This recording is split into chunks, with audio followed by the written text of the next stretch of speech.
आज मैं आपसे कुछ बातें कहूँगा और इन बातों के माध्यम से मेरा मानना है कि व्यक्ति न केवल अपने जीवन की अपितु अपने आसपास, अपने समाज, देश और विश्व की 70 से 80% समस्याओं को तुरंत सुलझा पाने में सक्षम होगा। चर्चा का प्रारूप होगा, मैं आपसे कुछ घटनाओं का जिक्र करूँगा, आपसे कुछ बातें कहूँगा, उन पर हम थोड़ा विश्लेषण करेंगे और अंत में मैं वो 2 सूत्र आपसे कहने की कोशिश करूँगा जिनके माध्यम से मेरा मानना है कि विश्व की अधिकांश समस्याएं तुरंत सुलझ सकती हैं। अगर आप विश्व के इतिहास को उठाकर देखें और उसकी तुलना वर्तमान से करें तो आप एक चीज़ पाएंगे कि विश्व का व्यक्ति सदैव 2 हिस्सों में बटा हुआ है, पक्ष और विपक्ष। पक्ष जो शक्ति का नियंत्रण करता है और विपक्ष जो पक्ष के कामों का निरीक्षण करता है, उनका कभी कभी विरोध करता है।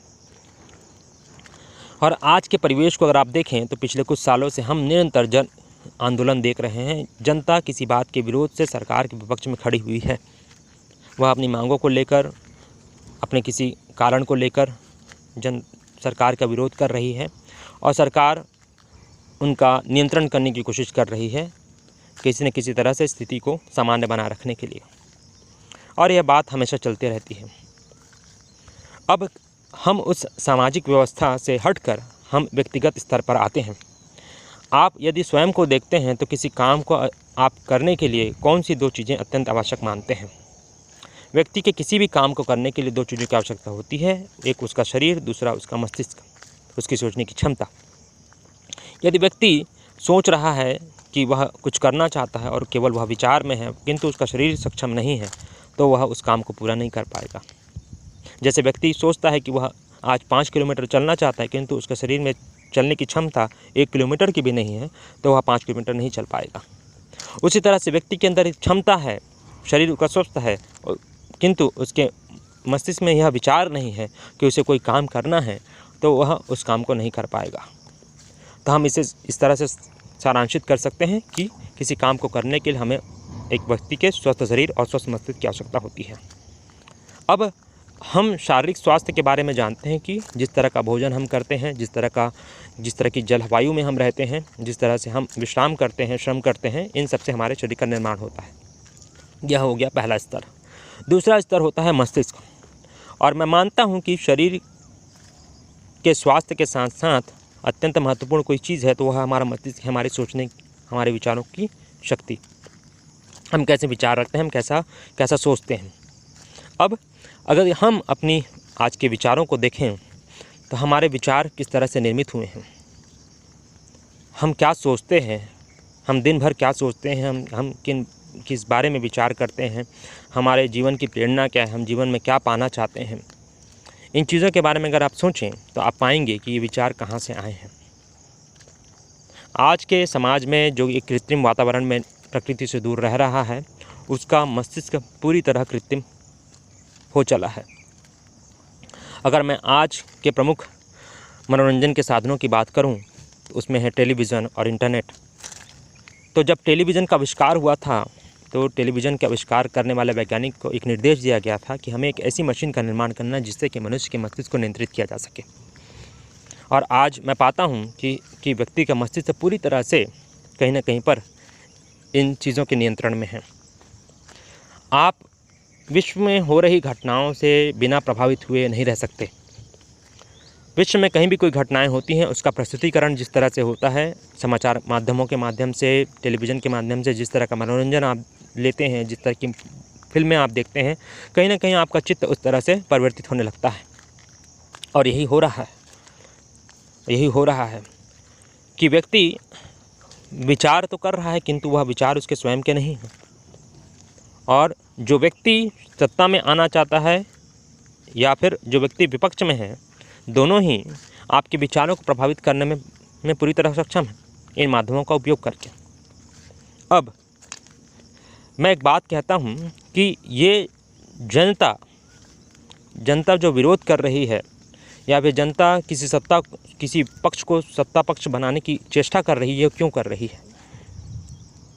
यह है व्यक्ति की अपनी इच्छाओं को पूरा कर पाने की होड़। हर व्यक्ति यह चाहता है कि वह जो इच्छाएं उसके मन में है वह पूरी कर पाए। हर व्यक्ति अपनी इच्छा पूरी करना चाहता है और इसके लिए वह कोई भी काम करने को तैयार हो जाता है।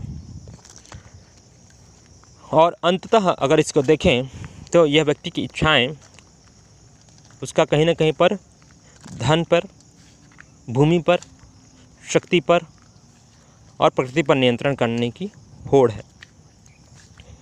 अब इससे होता क्या है, यदि कोई व्यक्ति इन इच्छाओं से भरा हुआ होता है तो वह कोई काम सोच नहीं पाता खुद के लिए। व्यक्ति आज दिन भर अगर अपनी चर्चाओं को देखे, अगर व्यक्ति को जब भी किसी थोड़ा खाली समय मिलता है तो वह इन्हीं चर्चाओं में अपना समय व्यतीत करता है और इन चीज़ों से अपना चित्त कहीं ना कहीं पर अशांत करता है। और जब तक कोई चित्त अशांत है, जब तक कोई मन अशांत है, तो कैसे किसी अच्छे काम को वह कर पाएगा, कोई क्रिएटिविटी उसके अंदर कैसे पनप पाएगी। बिकॉज क्रिएटिविटी एक ऐसी चीज़ है, कोई क्रिएटिव काम करना जिससे व्यक्ति सच में आनंद पा सकता है। उस आनंद के लिए सबसे पहले ही आवश्यकता है कि मन का शांत होना, व्यक्ति अपने भीतर आ सके इस बाहर की दौड़ भाग से। अब जिन बातों को मैंने आपसे कहा, यही वो घटनाएं हैं आसपास हो रही कि व्यक्ति के मस्तिष्क को कैसा नियंत्रित हो चुका है। व्यक्ति अपने आप को देखना भूलकर इस दुनिया की दौड़ में कुछ लोग उसे एक ख़ास तरह से दौड़ाने में लगे हुए हैं और व्यक्ति दौड़ रहा है। उसे यह पता भी नहीं है कि वह क्यों दौड़ रहा है, उसे पता भी नहीं है कि वह किसी पक्ष को क्यों पसंद करता है, उसे यह भी पता नहीं है कि वह किसी विपक्ष को क्यों नकार रहा है। पक्ष और विपक्ष की सबसे मज़े की बात यह है कि पक्ष, जब व्यक्ति कोई पक्ष में होता है, सत्ता में होता है, तो वह जिन बातों को करता है उसी बातों का विरोध वह विपक्ष में होने पर किया करता था। और आज विपक्ष जो पहले उन कामों को कर चुका है वह उन्हीं बातों का विरोध कर रहा है।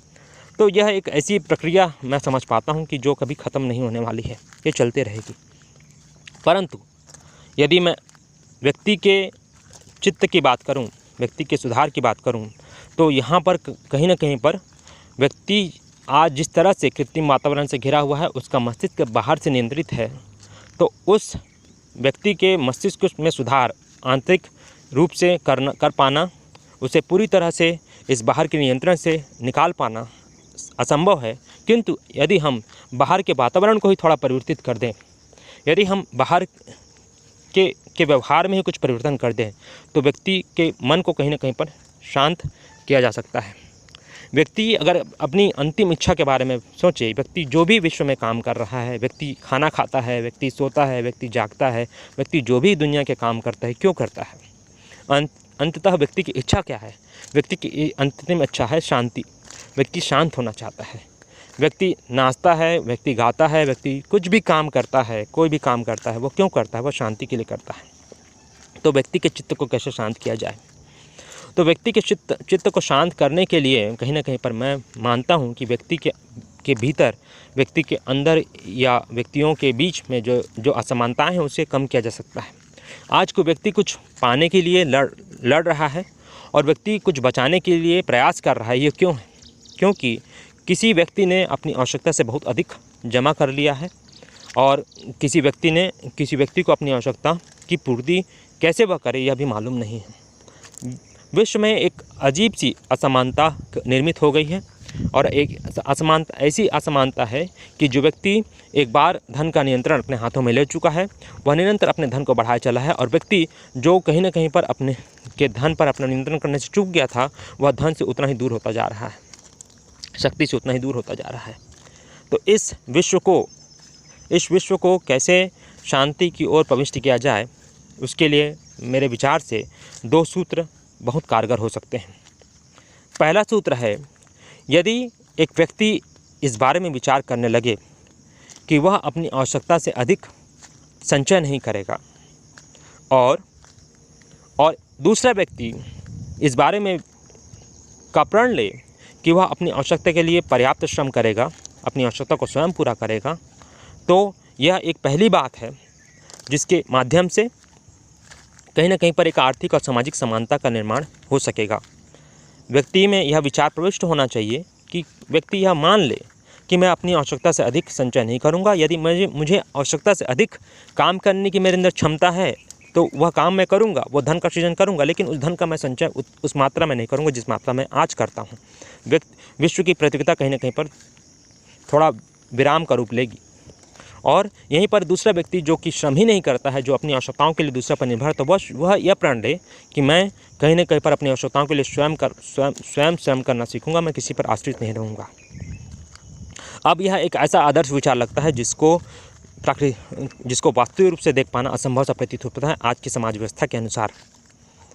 तब क्या हम इसे कानून के माध्यम से सत्य के रूप में रूपांतरित कर सकते हैं? यदि इस लक्ष्य को हमें प्राप्त करना है तो मेरा जो दूसरा सूत्र है वह अत्यंत सहायक होगा, मुझे यह लगता है। यदि कानून में हम इस बात का जिक्र करें कि जो भी व्यक्ति कितना भी धन अर्जन करता है वह उसका उपयोग स्वयं कर सकता है, किंतु उसे अपनी मृत्यु के बाद में अपनी संतानों को, अपने परिजनों को या फिर अपने मित्रों को देना उतना आवश्यक नहीं हो, राइट। व्यक्ति जो भी धन का संचय करता है वह उसका अपने जीवन में उपभोग कर सकता है अपने जीवन के अंत तक, लेकिन उसके बाद वह अपने धन को अपने परिजनों को, अपने मित्रों को, अपने परिवार के लोगों को देने के लिए बाध्य नहीं होगा। उससे कहीं ना कहीं पर इस बात की प्रेरणा दी जाए कि धन आपने जो अर्जन किया है उसका उपयोग आप करें, किंतु आप उसको किसी के दूसरे को देने के लिए आप अधिकारी नहीं होंगे। तो इससे एक बड़ी क्रांति घटेगी, और क्रांति यह होगी कि व्यक्ति अनावश्यक धन का संचय ही बंद कर देगा, क्योंकि व्यक्ति जानता है कि वह अपने धन को जितना उसका उपयोग है वह तो कर सकता है, लेकिन किसी को दे नहीं सकता। अगर यह बात कहीं ना कहीं पर अगर अमल में लाई जाए तो व्यक्ति जो बिना व्यर्थ के अपने परिवार के लिए, अपने बच्चों के लिए और सब लोगों के लिए जो धन का संचय करता है अपनी आवश्यकता से अधिक, इस बात को कहीं ना कहीं पर रोक देगा, इस बात पर कहीं ना कहीं पर ज़्यादा ध्यान नहीं देगा। और वहीं दूसरा जो बच्चा है, जो बड़ा हो रहा है, उसे यह मालूम होगा कि जब तक वह शिशु है तब तक तो उसके माता पिता और उसके परिजन उसकी आवश्यकताओं की पूर्ति करेंगे, किंतु उनके जाने के बाद उसे वह कुछ देकर नहीं जाने वाले हैं। तो व्यक्ति बचपन से ही आत्मनिर्भर होने का प्रयास करेगा, अपनी आवश्यकताओं की पूर्ति के लिए वह स्वयं के अंदर ऐसी क्षमताओं का प्रयोग को उत्पन्न करेगा जिससे कि वह एक आत्मनिर्भर जीवन जी पाए। तो यह दो सूत्र जो अंत में मैं कहूँगा, पहला कि व्यक्ति यह मान ले कि मैं अपनी आवश्यकता से अधिक धन का संचय नहीं करूँगा, मैं कार्य करूँगा लेकिन धन का संचय अपनी आवश्यकता से अधिक नहीं करूँगा। दूसरी बात कि जो व्यक्ति धन का संचय नहीं कर पा रहा है, जो व्यक्ति अपना धन का अर्जन नहीं कर पा रहा है, वह यह प्रण ले कि मैं किसी पर आश्रित होकर अपना जीवन नहीं जीऊँगा, अपने जीवन को जीने के लिए मैं स्वयं से श्रम करूँगा, अपने अंदर क्षमता का उपयोग करूँगा। और दूसरी बात कि यदि इस बात को अमल में लाया जाए कि व्यक्ति धन का अर्जन कर सकता है, उसका उपयोग कर सकता है अपने जीवन पर्यंत, किंतु उस धन को वह अपने परिजनों को, अपने परिवार के लोगों को देने के लिए बाध्य नहीं होगा, तो इस तरह से व्यक्ति अनावश्यक धन का संचय बंद करेगा, क्योंकि वह जान जाएगा कि वह मरने के बाद इसे किसी को दे नहीं सकता, तो अपनी आवश्यकता से अधिक संचय नहीं करेगा। और जो उसका बच्चा है, जो उसकी आगे आने वाली पीढ़ी है, वह भी यह जानते रहेगी कि उन्हें जो करना है अपने जीवन में स्वयं करना है, तो वह भी अपने अंदर क्षमताओं को उत्पन्न करेंगे। तो इस तरह से मैं सोचता हूँ कि अगर इस तरह की दुनिया हो जहाँ पर व्यक्ति कहीं ना कहीं पर एक आर्थिक और सामाजिक रूप से समान हो, तो कहीं ना कहीं पर कोई व्यक्ति शक्तिशाली और कोई व्यक्ति अति दुर्बल नहीं होगा। और इस तरह से एक दुनिया की जो जंग चल रही है, धन की, संपदा की, शक्ति की, सत्ता की, या इस तरह की जो दौड़ चल रही है, वह कहीं ना कहीं पर धीरे धीरे शांत होने लगेगी। और इस तरह के शांत समाज में, शांत वातावरण में व्यक्ति का चित्त भी शांत हो पाएगा, और व्यक्ति अपनी जो अंतरिम इच्छा है, शांति की इच्छा है, उसे वह समझ पाएगा कि व्यक्ति जितनी इच्छाएं कर रहा है वह इच्छाएं मात्र शांति की हैं आंतरिक रूप में। किंतु व्यक्ति जब तक यह जान नहीं पाता कि वह शांति की तलाश कर रहा है, वह अनेक कामों में खुद को निर्लिप्त करता है, अनेक कामों से लिप्त रहता है। और क्योंकि वह जान नहीं रही होता है कि एक्चुअल में वह शांति चाह रहा था, वास्तव में वह शांति चाह रहा था, वह किसी भी काम से संतुष्ट भी नहीं हो पाता।